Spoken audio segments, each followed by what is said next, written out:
Hello everyone, I am Ankit Kumar and I welcome you all to Education Circuit and I hope you all are doing well. Everything is going on very well at your end. Okay और देखो आप सभी लोगों ने हम सब लोगों ने पिछले 1-1.5 महीने में बहुत मेहनत की थी, तो अब आप थोड़े थक गए होंगे तो रिलैक्स करिए, कुछ दिन के लिए आप रिलैक्स लीजिए. And I have been getting a lot of messages, a lot of comments in comment box कि सर रिजल्ट किस डेट को डिक्लेयर होगा. ठीक है, बच्चों के अंदर काफ़ी क्यूरियोसिटी है कि सर रिजल्ट किस डेट को डिक्लेयर होगा, right. So before talking about the date of declaration of result, first of all I want to say that thank you so much from the bottom of my heart for the respect and love which you people have given to me. जो मैंने पढ़ाया, जैसा पढ़ाया, आपको मेरा तरीका पसंद आया, कितना पसंद आया, ये आप सभी लोगों को पता ही है. वो एग्जाम में आपके लिए कितना हेल्पफुल रहा, ये सब मुझे बताने की जरूरत ही नहीं है.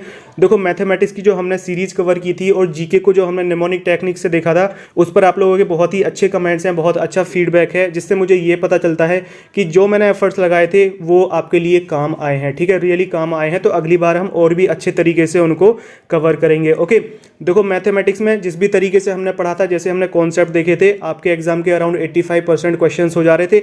उन कॉन्सेप्ट से आपको मैथमेटिक्स का कॉन्सेप्ट आ गया था, तो जिन लोगों के अंदर फोबिया था मैथमेटिक्स का वो निकल गया था. ठीक है, और बच्चों की बहुत अच्छी परफॉर्मेंस रही थी. और देखो जीके की तो हमने ओनली 6-7 वीडियोज ही देखी थी, जिनको कि हमने निमोनिक टेक्निक से देखा था, और वो ओनली 6-7 वीडियोज से ही आपके ऑलमोस्ट एवरी शिफ्ट में अराउंड 5 to 6 क्वेश्चंस पूछे गए थे, राइट. आपने देखा होगा जिन लोगों ने वो वीडियोस फॉलो की हैं, डिफेंस करंट अफेयर्स की वीडियोस और जो अदर जो स्पोर्ट्स से रिलेटेड और जो टॉप 10 करंट अफेयर्स हमने देखे थे, जो कि निमोनिक टेक्निक से हम लोगों ने कवर करे थे. इस बार तो देखो मैं ज़्यादा प्रोवाइड नहीं करा पाया था, क्योंकि पहली बार मैंने ये एफकेट की इस तरीके से तैयारी कराई थी आप लोगों की पॉपुलर डिमांड पर. Otherwise I use to cover only a few current affairs topics. ठीक है, लेकिन अगली बार हम इसको और अच्छे से कवर करेंगे. ये जो टॉपिक्स हैं निमोनिक टेक्निक से, जो भी आपका जीके का सेक्शन है, ओके, और ये मैथ, रीजनिंग, इंग्लिश, इन सबको हम अच्छे से कवर करेंगे, right. So thank you so much once again for appreciating my efforts. Okay, and stay connected. अब चलिए बात करते हैं आपका रिजल्ट किस डेट को डिक्लेयर होगा.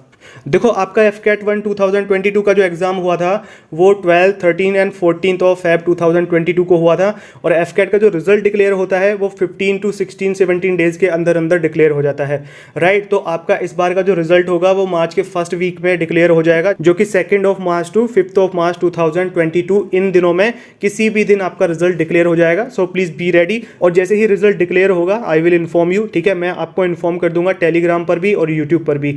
ओके, अब देखो जिन लोगों का एग्जाम अच्छा हुआ है, so many congratulations for them, और जिन लोगों का नहीं हुआ है तो उनको घबराने की कोई जरूरत नहीं है. फिर से आपको अपॉर्चुनिटी मिलेगी. अगले 4-5 महीने के बाद में फिर से आपका नोटिफिकेशन आ जाएगा, और अगले 6 महीने के बाद में फिर से आपको ये एग्जाम में अपीयर होने का मौका मिलेगा, राइट. तो जो गलतियां आपकी इस बार हुई हैं वो आगे नहीं होनी चाहिए, उन पर काम करना और इस बार अच्छे से तैयार होना. ठीक है, पहले से तैयारी शुरू कर देना, और हम भी जो मैं आपको कंटेंट प्रोवाइड कराऊंगा वो मैं पहले से ही स्टार्ट कर दूंगा. ओके, तो चलिए रिजल्ट का वेट करिए, और एफकेट से रिलेटेड जो भी इंपॉर्टेंट अपडेट्स होंगे वो मैं आपको देता रहूंगा. और आगे आने वाली क्लासेस में हम देखो सीडीएस की प्रिपरेशन करेंगे, और ये एसएसबी के बारे में भी कुछ इंपॉर्टेंट थिंग्स देखेंगे जो कि आपको पता होने चाहिए. मैंने देखा है कि आप में से ज़्यादातर लोगों को एसएसबी की बेसिक पता नहीं है कि भाई प्रोसीजर क्या होगा, टेस्टिंग कैसे होती है, कौन कौन से टेस्ट होते हैं, क्या करना होता है, क्या नहीं करना होता है. तो आपको किन चीज़ों का ध्यान रखना चाहिए. एसएसबी में भी आपको कुछ चीज़ों की अभी से तैयारी शुरू कर देनी चाहिए, बिकॉज एसएसबी में थोड़ी दिक्कत आती है. रिटर्न क्लियर करना तो बहुत आसान होता है, लेकिन एसएसबी में आपकी परफॉर्मेंस अच्छी होनी चाहिए. ओके, तो चलिए take a good care of yourself and all the very best for the results and for further testing, and that's all for today. Bye for now.